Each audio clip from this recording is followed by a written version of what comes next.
All right, everybody, it's Mike Belfour. I'm here with my good friend Matt. Actually met Matt back in Jackson Hole, and he is in Cleveland. He actually is part of American Pacific Mortgage as I am. And I haven't had another mortgage loan originator or branch manager on here, but I was hanging out with Matt. And it was interesting because he's in Cleveland. And we were just shooting the breeze. I'm like, man, I own a bunch of properties in Cleveland. I want to talk about the rental markets, kind of bring some light to that. So, Yep. yeah, without further ado, Matt, tell us about yourself, man. My name is Matt Panigutti. I'm with American Pacific Mortgage, of course. Been in this thing for my whole adult career. Basically, right out of college, got into this. So I've been from the Cleveland area. Stayed up in this area almost the whole time. I even went to college in Youngstown. So it's Yeah. just kind of been the area I've been in my entire life. I think that's probably one of my biggest regrets, though, is I never really left.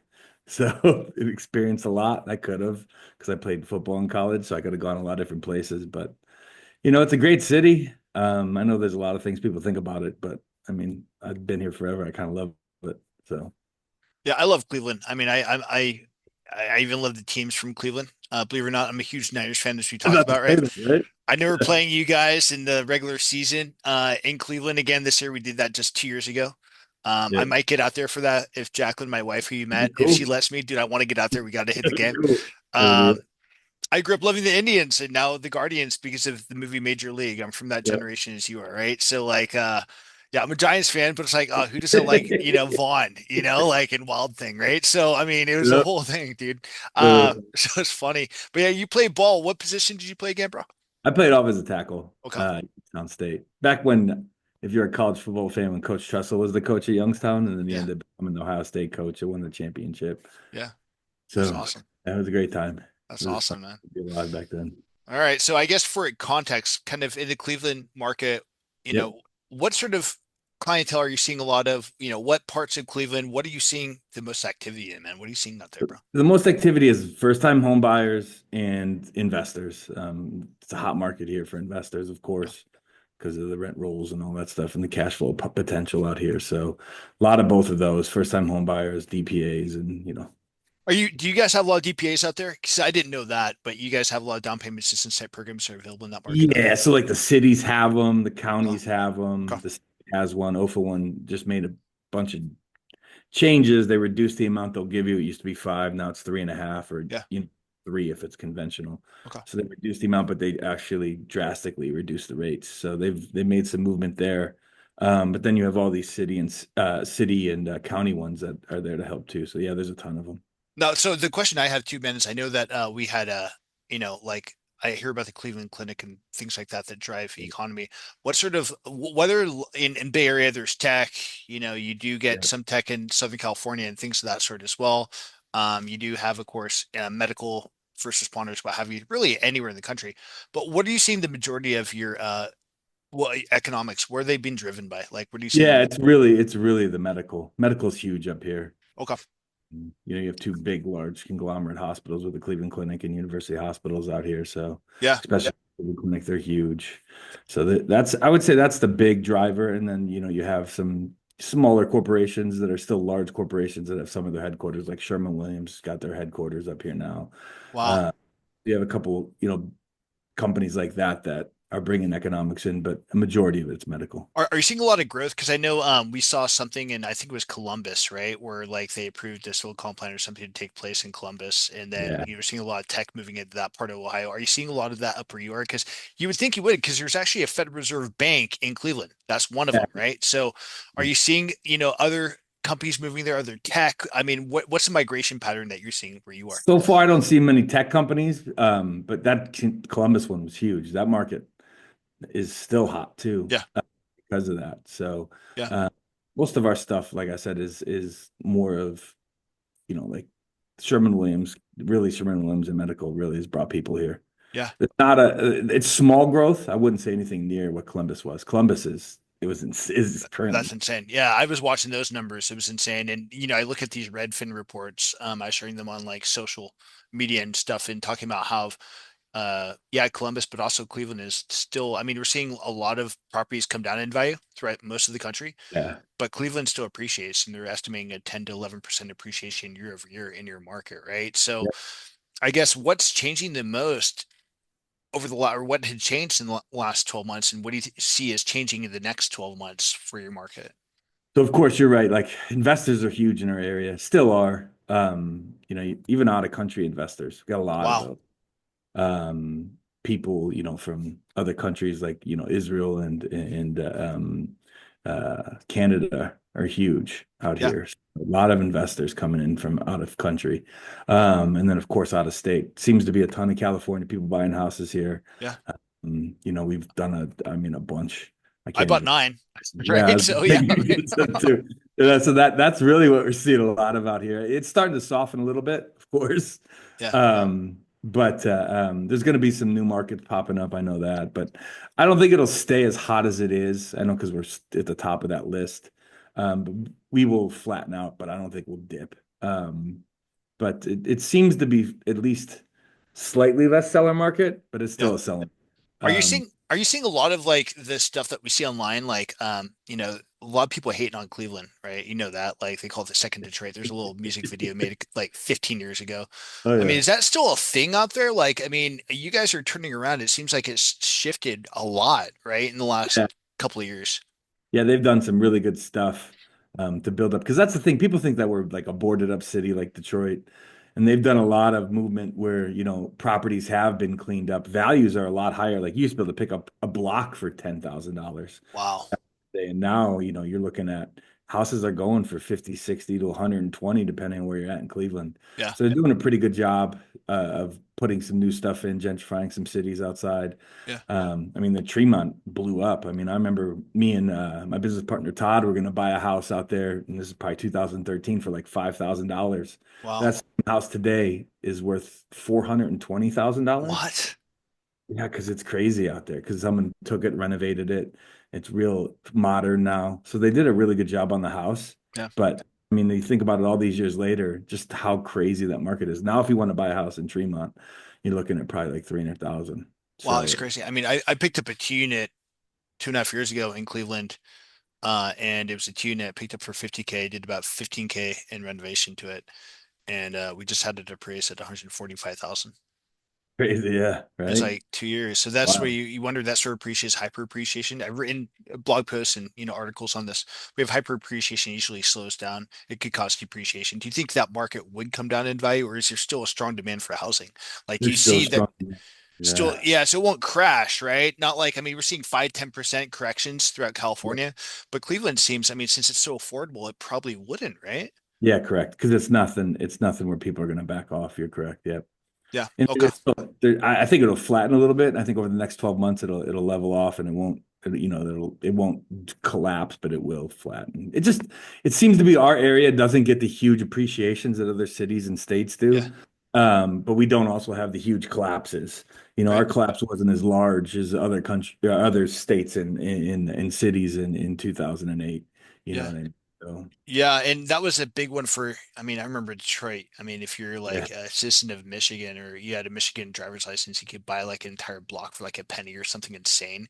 Yeah. And what they were driven on, a lot of things that was dependent upon our gross domestic product that was coming out of Detroit, and you hindered that, then you really hindered the entire economy. Yep. Jobs move, people move, right? And that's a concern. But I think again, Cleveland's very different in that way, and not to compare to Detroit. I think Cleveland's its own animal in itself, and people don't give it the respect and the nod they probably should. I That's my agree. opinion, right? I think I I think it's a agree great too. city, right? I mean, you have a Federal Reserve Bank there. I Yeah. mean, it's Yeah. that's saying something pretty huge. So I guess in the next over the last 12 months, what did you see? What was like one or two things that you saw a lot of that was really kind of shifting or kind of raising an eyebrow, would you say? Was it the investors coming in, first time home buyers? Yeah. Yeah. One Yeah. of the big things I remember, I was looking up one of the houses I was looking at, and I was just looking at the tax information online. I started looking at some of the houses in the neighborhood. It just seems like every other house was a different LLC, Wow.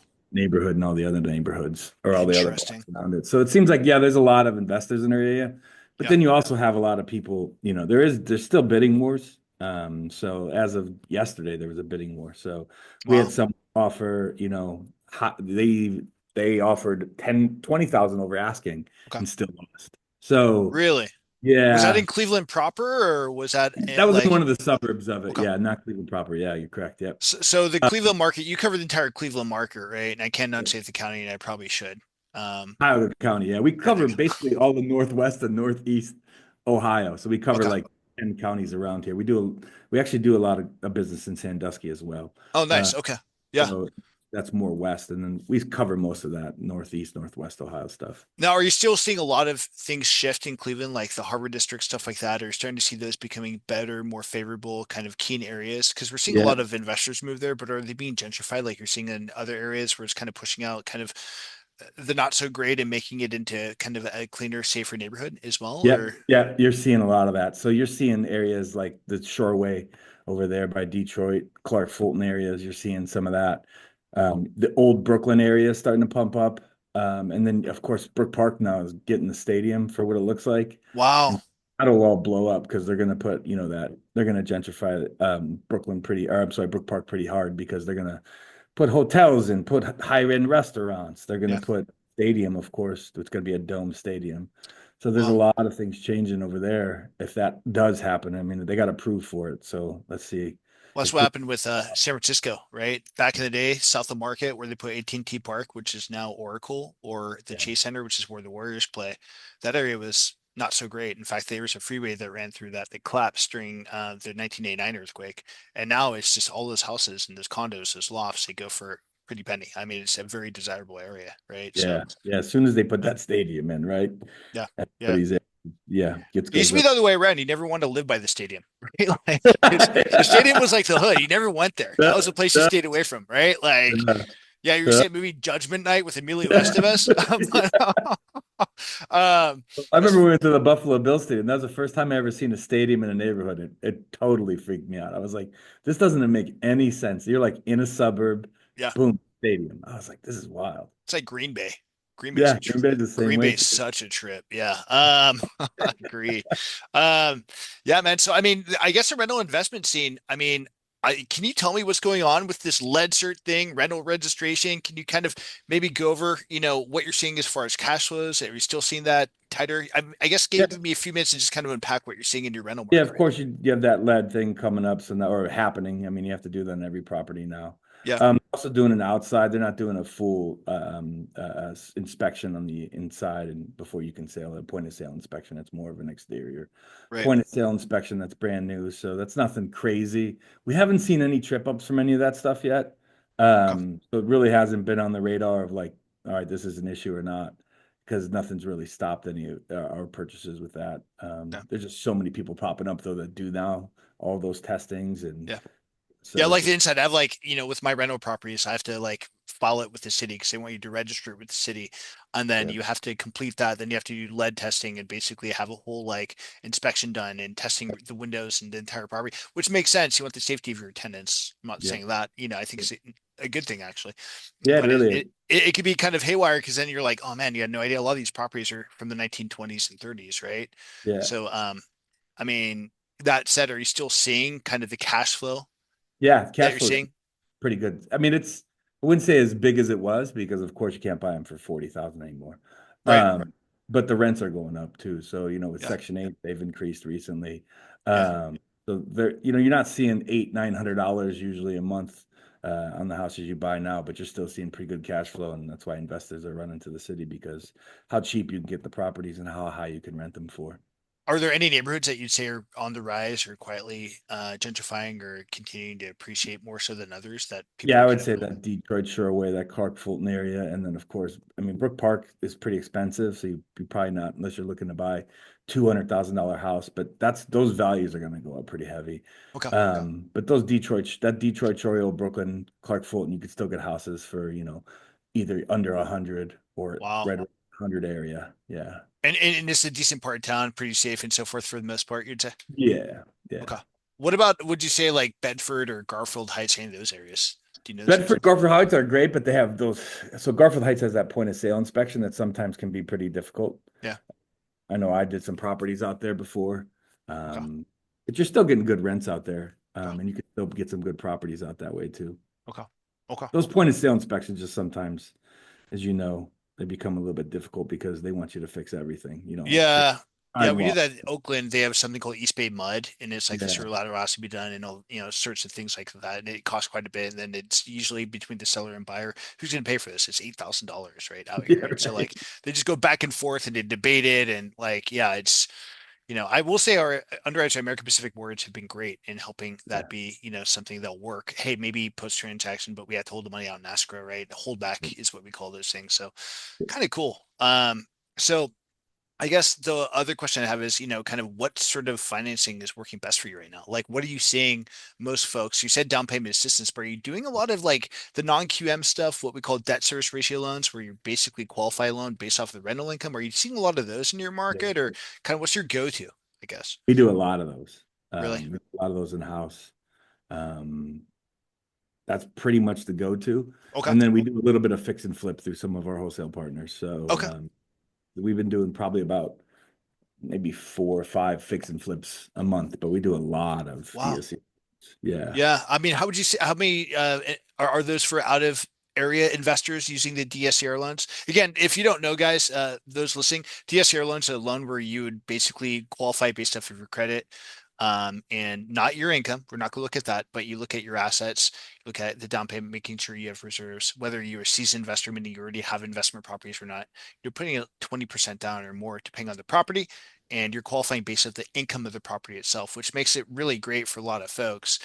I noticed, Matt, I don't know if you price this out between non-conforming or not non-conforming, pardon, a conforming loan and a non-qualified mortgage loan.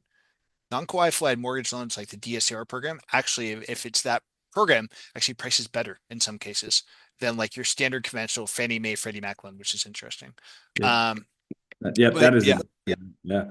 It does price better in a lot of cases. yeah, The That being said, yeah, we the that's a lot of our market is those DSCR loans.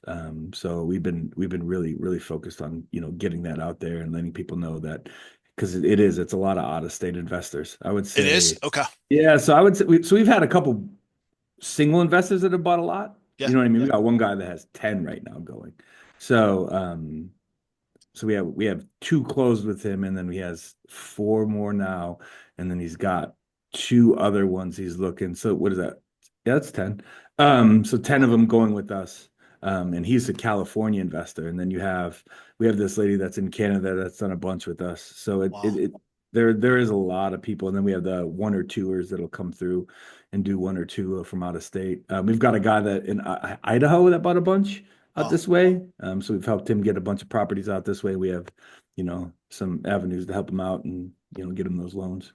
Are you do you have a property management company that you generally refer, or does a realtor do that? Demands them when The someone has that realtor goes in? usually handles that, but we have a few too. But yeah, but Okay. the realtor kind of usually handles that because sometimes they either are a property manager or they have property managers. We have a property management company we work with out of here too that gives us a lot of these deals, especially the out of state ones, because they're doing the property management for them too.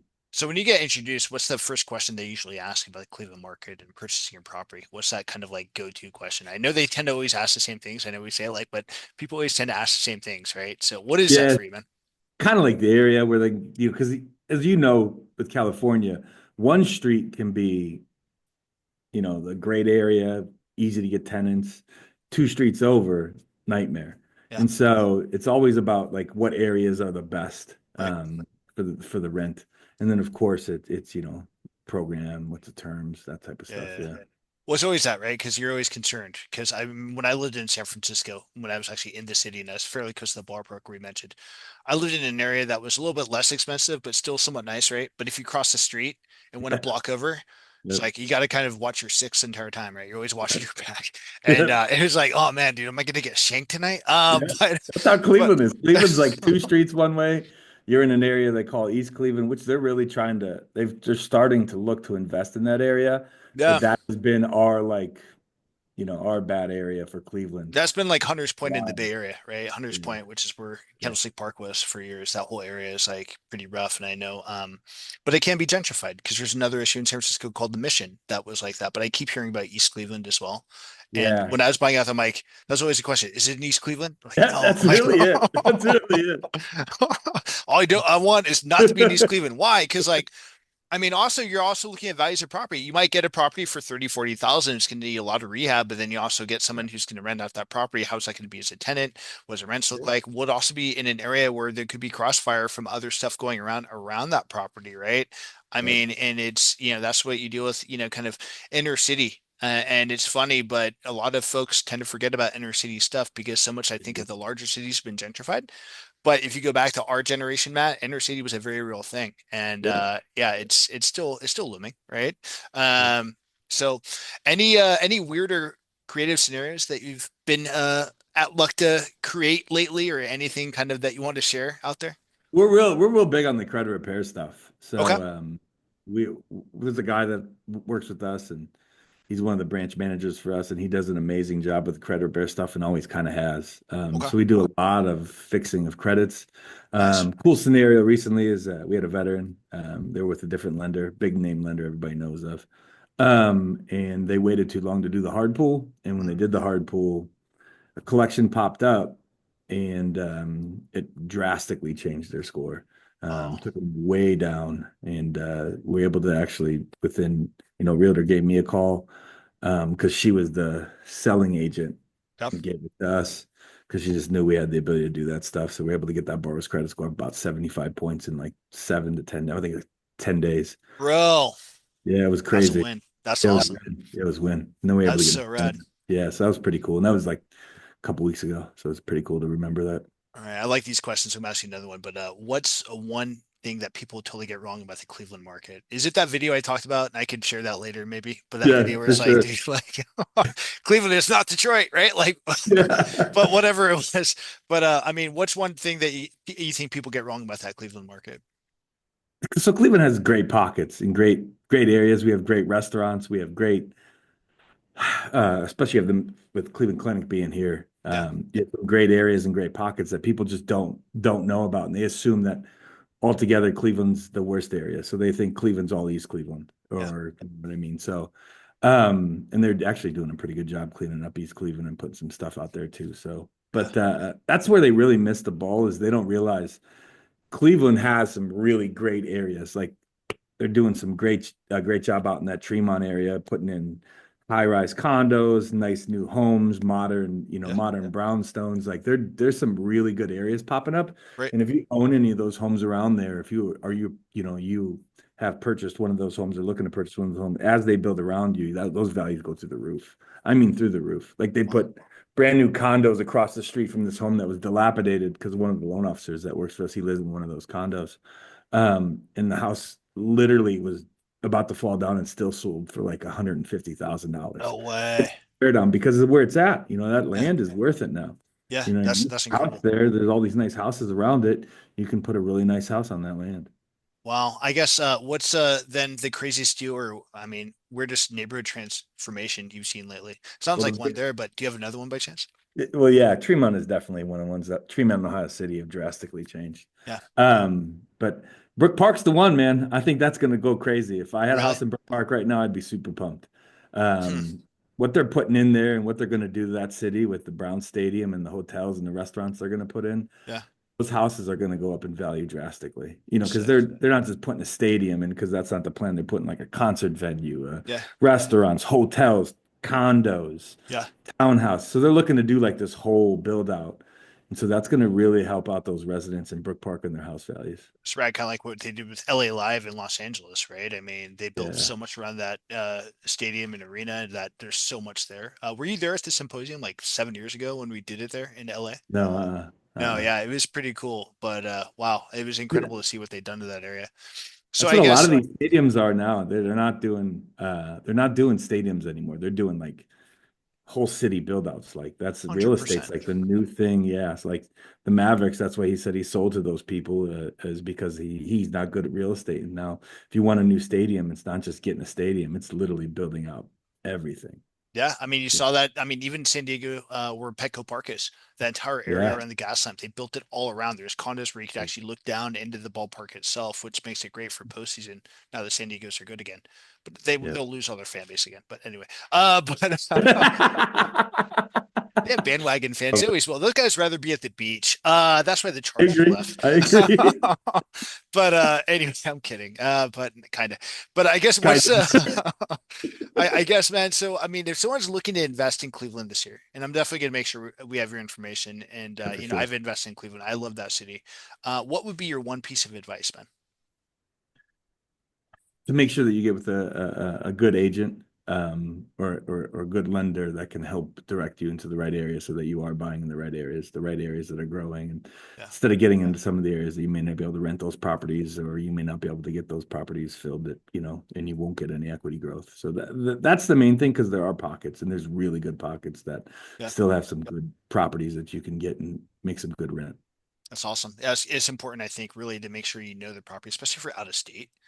Like have Yeah. someone that will really be boots on the ground. So I think vetting them and asking them questions and things like that. And you know, if you guys want to Yep. connect with Matt, I'll make sure you have his contact information below this post. But I think it's important maybe connect with Matt, talk about those options. But secondly, ask Matt maybe, hey, what questions, what agents, who do you want me to, kind of work with in that market? Because Sure. you could work with somebody, but they might just sell you a property, not really vetting it, not really vetting your desires. So you're looking at your desires for their own.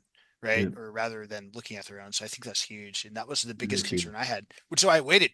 I could have Yep. bought quite a few more properties if I bought them in 20 or 21. I started buying them in 2022.